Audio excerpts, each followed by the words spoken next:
Hey, New City, my name's Ron. I'm one of the pastors here, and today we're going to answer question 21.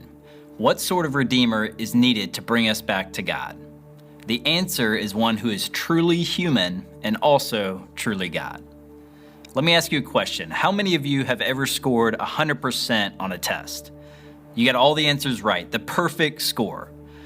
But have you ever scored a 200%? Is there such thing as being 200% right?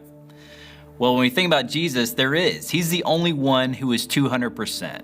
100% human and also 100% God. Not 50% of each, but fully both.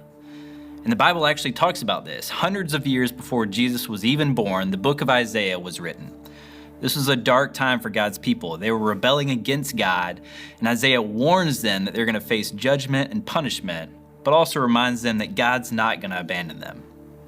Take a moment right now to turn your Bibles to the book of Isaiah. It's in the Old Testament, falls right after Song of Solomon and right before Jeremiah. Then take a few minutes to read chapter 9, verses 1 through 7 together.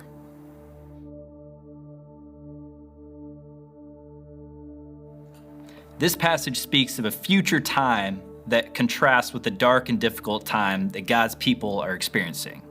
Isaiah promises times filled with light, joy, and hope. This was the promise of the coming Redeemer.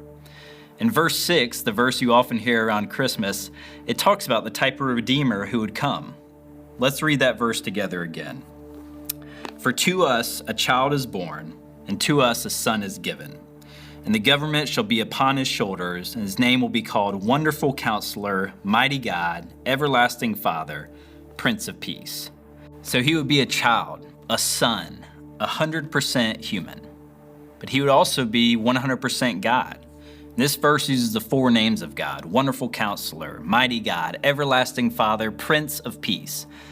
Elsewhere in the book of Isaiah, these names all refer to God. So Jesus, our Redeemer, is fully human. He was born as we were. He walked and talked as we do. He was tempted as we are.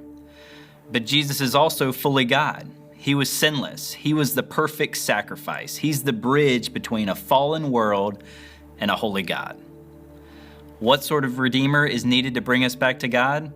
One who is truly human and also truly God.